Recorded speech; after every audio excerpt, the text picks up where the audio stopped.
What a wonderful change in my life has been wrought since Jesus came into my heart.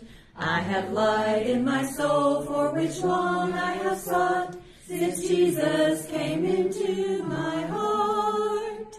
Since Jesus came into my heart. Since Jesus came into my heart. Floods of joy o'er my soul like the sea billows roll. Since Jesus came into my heart. I shall go there to dwell in that city I know, since Jesus came into my heart. And I'm happy, so happy as onward I go, since Jesus came into my heart. Since Jesus came into my heart. Since Jesus came into my heart. Floods of joy o'er my soul like the sea billows roll. Since Jesus came into my heart. Very nice. All right, this morning we're going to be mostly in the books of Mark and Matthew. We'll be beginning in Mark chapter 11. If you want to turn there first, Mark chapter 11.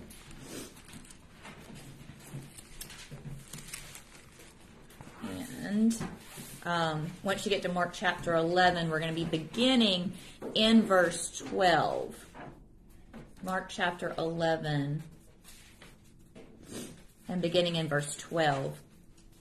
Today, we're going to be talking about what happened, the events of the 10th of Nisan. The 10th of Nisan was 4 days before the Passover.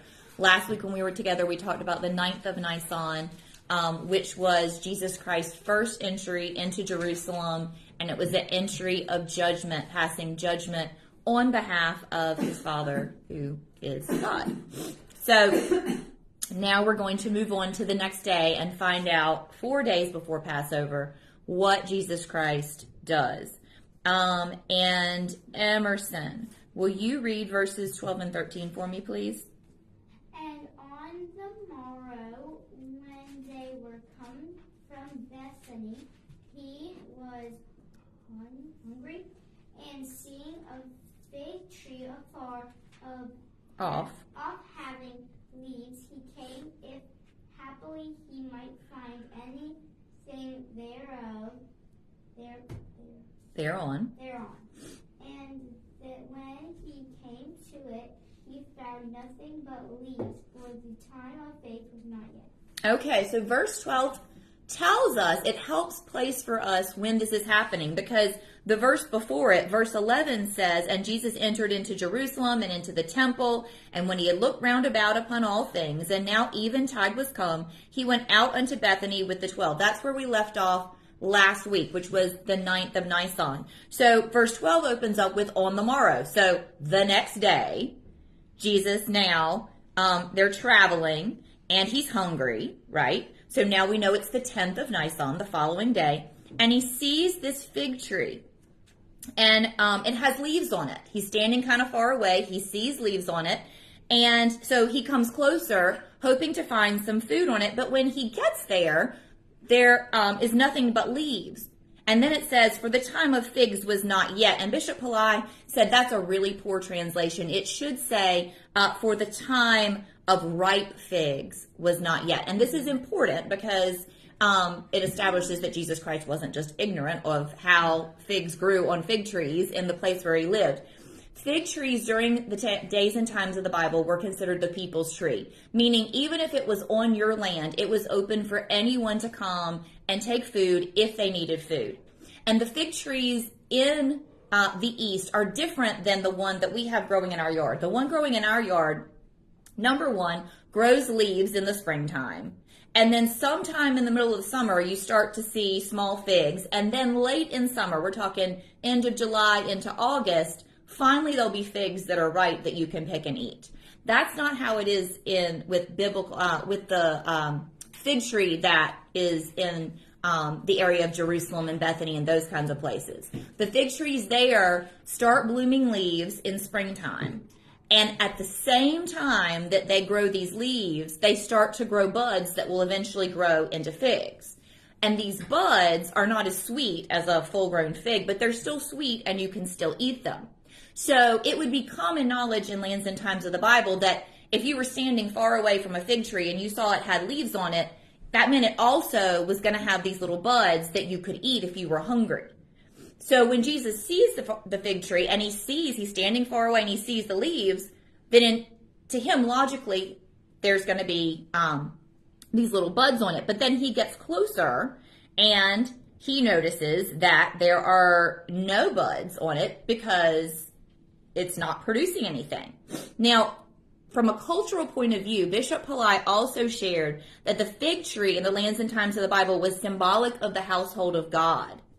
And in that culture, this is not something that God, this wasn't one of God's laws, but this was a cultural thing. In that culture, it was death to anyone to kill one of these trees. And this was the custom. And then Bishop Pillai pointed out, and yet Jesus didn't die when he cursed the fig tree. But people were taught in that day and time that if they killed a fig tree, they would bleed out of their nose and they would die.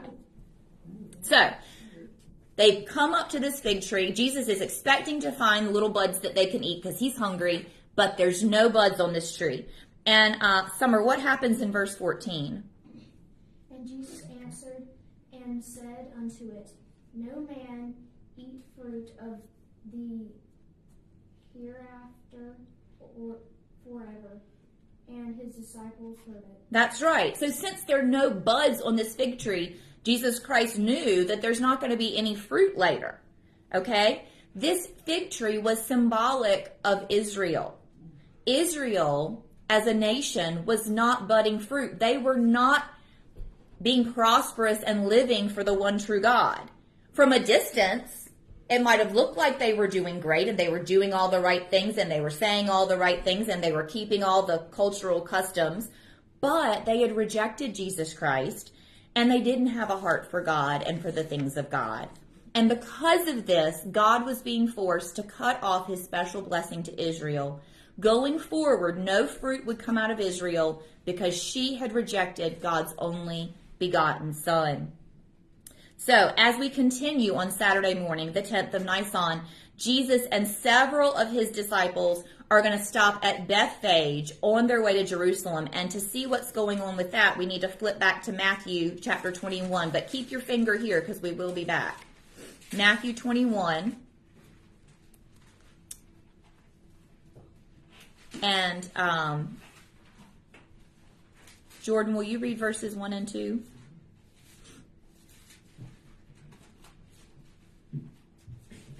And when they drew nigh unto Jerusalem, and were come to Bethphage, unto the Mount of Olives, then sent Jesus two disciples, saying unto them, Go into the village over against you, and straightway ye shall find an ass tied and a colt with her.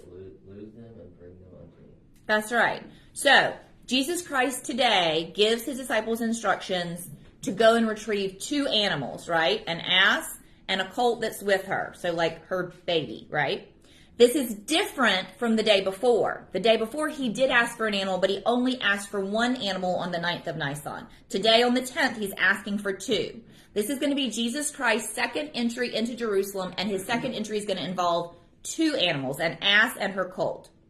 So the question probably is maybe in your mind, why is Jesus Christ making a second entry into Jerusalem? Well, we know that Jesus Christ came to fulfill the law. He was also going to fulfill all prophecies from the Old Testament about himself. And there was a prophecy in the Old Testament of a king entering Jerusalem with two animals. A king entering Jerusalem with two animals. And to read that prophecy, we need to go to Zechariah, which is the second to last book of the Old Testament. So Zechariah chapter 9. Zechariah 9 and verse 9.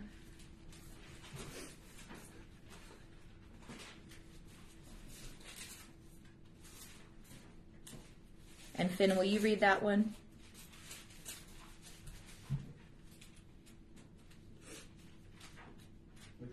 Zechariah 9:9. Rejoice greatly, O daughter of Zion. Shout, O daughter of Jerusalem, behold, thy king cometh unto thee. He is just and having salvation lowly, and riding upon an ass, and upon a colt the foal of an ass. That's right. So this king who was prophesied to come to Jerusalem was going to be just and have salvation. Is that true of Jesus Christ? Absolutely. He's fulfilling this prophecy. The king was to enter riding on an ass and to be accompanied by a colt, the foal of the ass. So this second entry into Jerusalem with this colt and with the ass was an entry of blessing. And this was a cultural thing where this presence of these two animals represented blessing. And I want to show you two examples from the Old Testament of two animals being used in a form of blessing. And the first one is in 2 Kings chapter 5.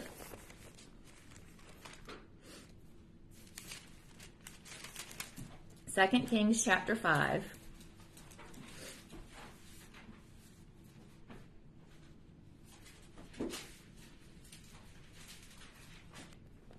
And Lily, will you read verses 15 through 17?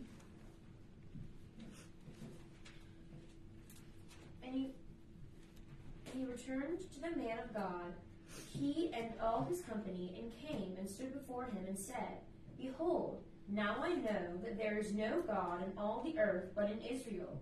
Now therefore I pray thee, take a blessing of thy servant. But he said, As the Lord liveth, before whom I stand I will receive none. And he urged him to take it, but he refused. And Naaman said, Shall there not then, I pray thee, be given to thy servants 2 mules, burden of earth?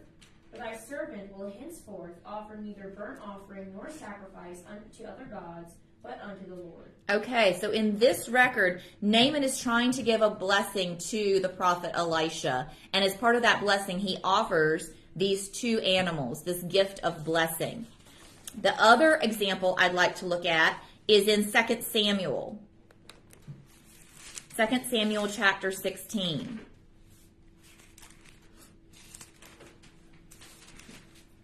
And again, this is a cultural thing. This is not something that God had written in the law of Moses that they had to do when they blessed someone.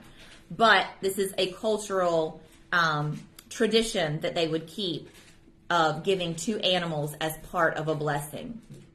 All right. And in 2 Samuel chapter 16, and Joey and Alexandra, will you read verses 1 through 3 for me?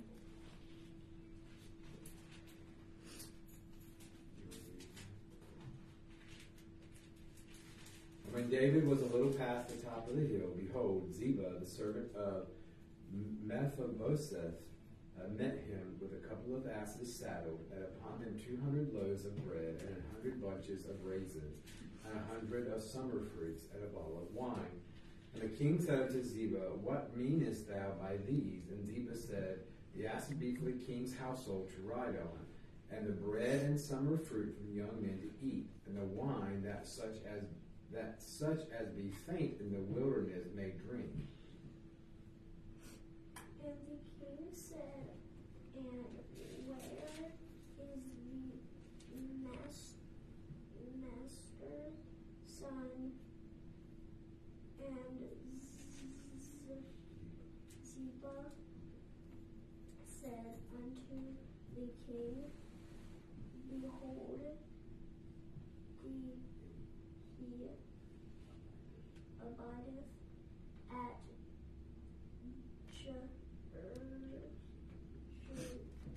Jerusalem, for he said, Today shall the house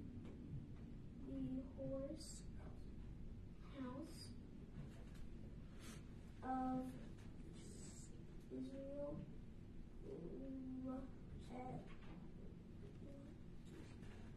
restore me the kingdom of my faithful father. Good. So Mephibosheth sends blessings of 2 animals and food and drink to King David. And again, these 2 animals represented blessing and abundance. So the ass and her colt that Jesus requests for this next entry into Jerusalem represented blessing during that second entry into Jerusalem. So if we flip back to the book of Matthew, chapter 21, Jesus then goes on to give some instructions concerning these animals and their keepers, because the disciples are going to go and retrieve these animals the same as they did the one animal the day before. So Matthew 21, and we're going to start in verse 3. And Cassie, will you read verses 3 through 7, please? And if any man say aught unto you, ye shall say, The Lord hath need of them, and straightway he will send them. All this was done, that it might be fulfilled, which was spoken by the prophet, saying, Tell ye the daughter of Sion, Behold, thy king cometh unto thee, meek, and sitting upon an ass, and a colt, the foal of an ass. And the disciples went, and did as Jesus commanded them, and brought the ass and the colt, and put on them their clothes, and they set him thereon. Okay, so he gives them essentially the same instructions he had given before, right? If someone asks you, what are you doing with these animals? You say, the Lord have need of them. And remember, we talked about that these animals would have been in service of the temple, meaning anyone who needed for them for the service of the Lord was welcome to take them and use them and bring them back. And then it goes on to partially quote what we just read in Zechariah 9:9. That it might be fulfilled by the prophet, saying, Tell ye the daughter of Sion, Behold, the king cometh unto thee, meek and sitting upon an ass, and a colt the foal of an ass. So again, he's speaking of fulfilling this prophecy from the Old Testament concerning himself. Let's continue in verses 8 through 11. Jeannie, would you do those? And a very great multitude spread their garments in the way. Others cut down branches from the trees and strawed them in the way. And the multitudes that went before and that followed cried, saying, Hosanna to the Son of David. Blessed is he that cometh in the name of the Lord. Hosanna in the highest. And when he was come into Jerusalem, all of the city was moved, saying, Who is this? And the multitude said, This is Jesus, the prophet of Nazareth of Galilee. That's right. So I'd like to read you a paragraph out of Jesus Christ our Promise Seed concerning this section. It says, Jesus Christ our Passover, not Promise Seed. The entry of the previous day involved the rejoicing of the disciples and the multitude of bystanders attracted by the news that the man who had raised Lazarus from the dead was coming.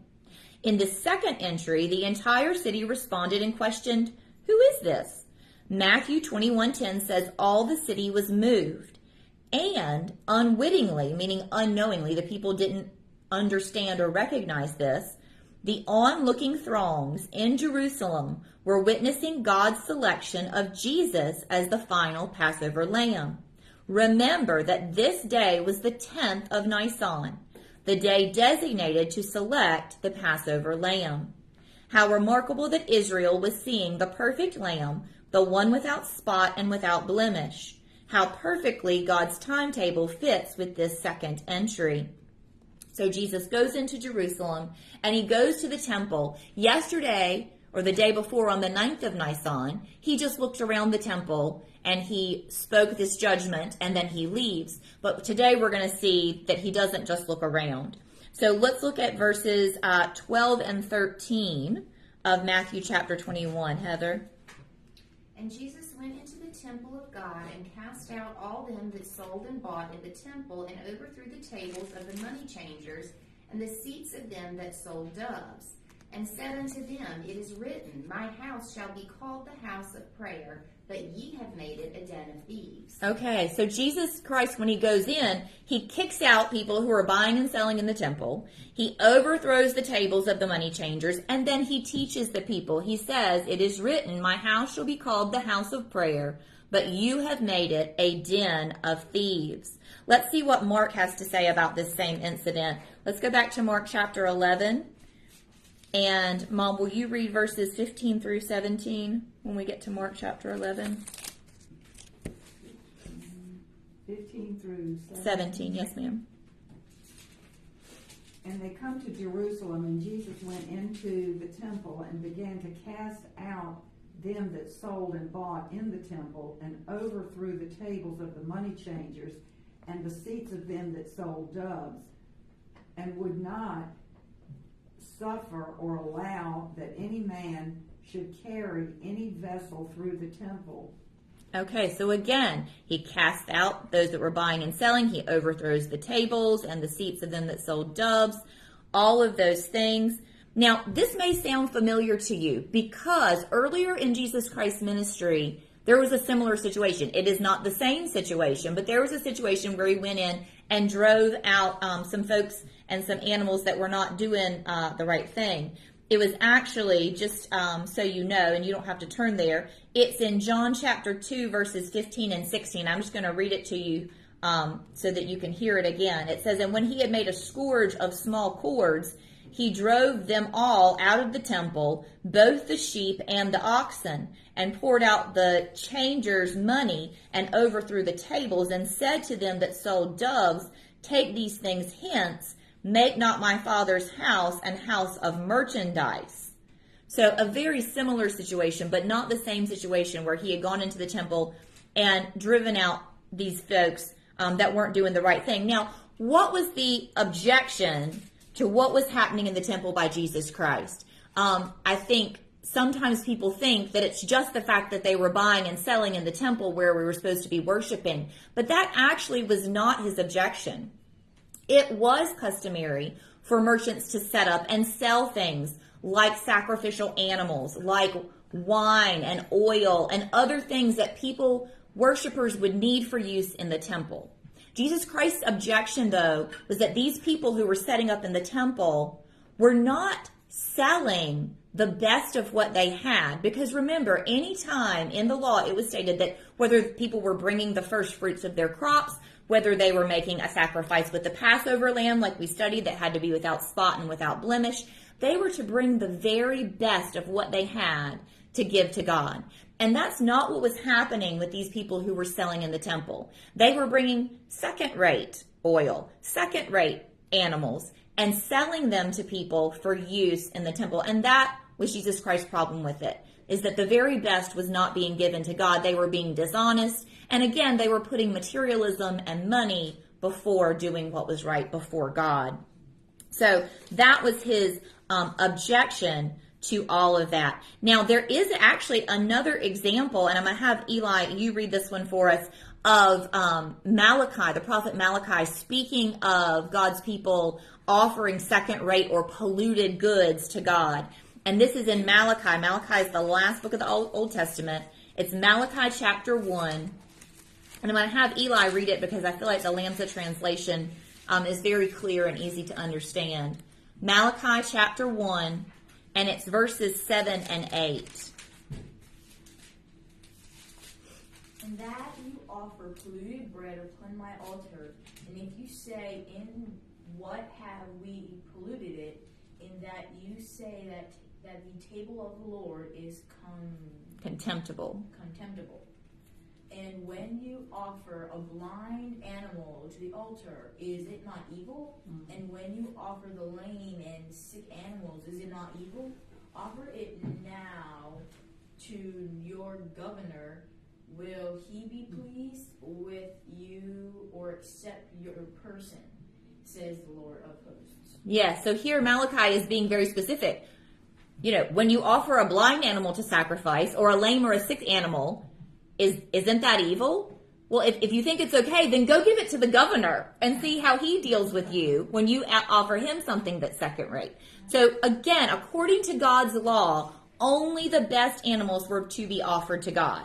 And the temple had become a center of dishonest business dealings. So Jesus Christ came in and he cleansed the temple. And this was essential that the temple be properly prepared and properly cleansed for the upcoming Passover and for the Feast of Unleavened Bread. Remember, we talked about last week how people, when they traveled for Passover and for the Feast of Unleavened Bread, would come a week in advance and then spend the week before Passover not only preparing the food and things, but preparing themselves through different cleansing rituals for the Passover. The temple was no different. It needed to be cleansed, and it needed to be properly prepared for the Passover and for the Feast of Unleavened Bread. And by driving out these people and getting rid of this second-rate merchandise out of the temple, Jesus Christ was doing that. Let's go back to Matthew chapter 21.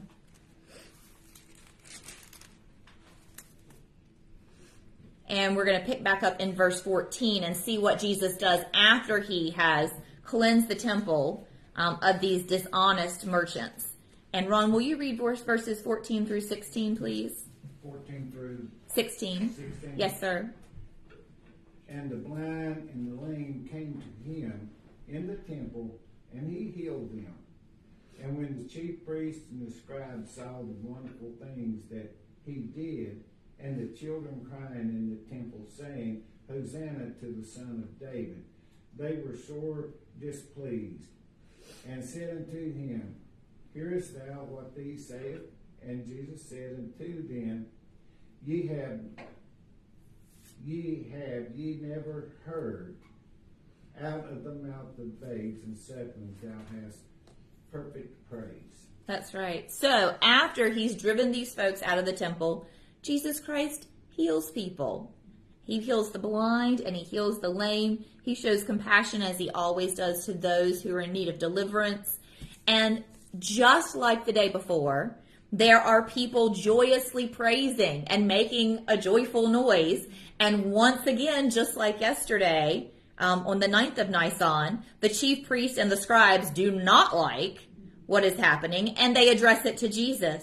And Jesus tells them that out of the mouths of those who are humble enough to believe, God had perfected praise to himself and his Son. Remember that idea of out of the mouths of babes and sucklings is that same idea of little children. It doesn't mean toddlers and babies. It means those who are humble, like a little child, to God and his word. Let's flip back to Mark. Hold your finger here. And we're going to read the end of this record in Mark, and then we'll finish it up in Matthew. So Mark 11, verses 18 and 19, M. And the scribes and chief priests heard it and sought how they might destroy him, for they feared him, because all the people was astonished at his doctrine. And when even was come, he went out of the city. Yes, so again, just like the day before on the 9th of Nisan, the scribes and the chief priests are furious, and they're trying to come up with a plan to get rid of Jesus Christ. And then Matthew 21:17, Summer.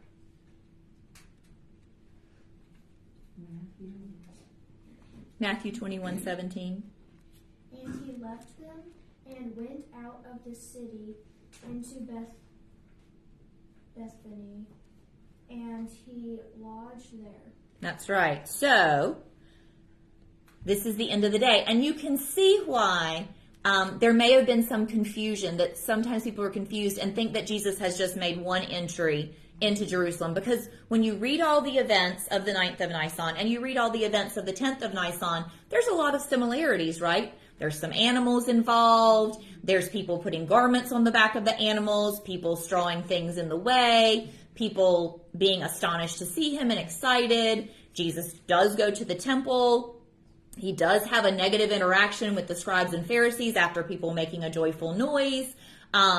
And he addresses that. And then the chief priests and the scribes are still trying to figure out how to get rid of him. But when we look at the details of each day, we can clearly see how God has clearly explained to us that he entered into Jerusalem on the 9th of Nisan in judgment. He was on one animal that day, right? He didn't heal people, it didn't say, on the 9th of Nisan. That wasn't part of the record. And then it says on the morrow, he gets 2 animals and enters into Jerusalem as a time of blessing, and prepares the temple for the Passover and the Feast of Unleavened Bread, and heals people on that day, and then returns to Bethany.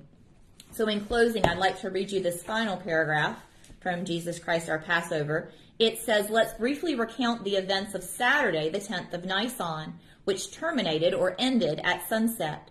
First of all, Jesus cursed a fig tree that would bear no fruit. That's another difference of the 10th of Nisan versus the 9th. There was no fig tree the day before.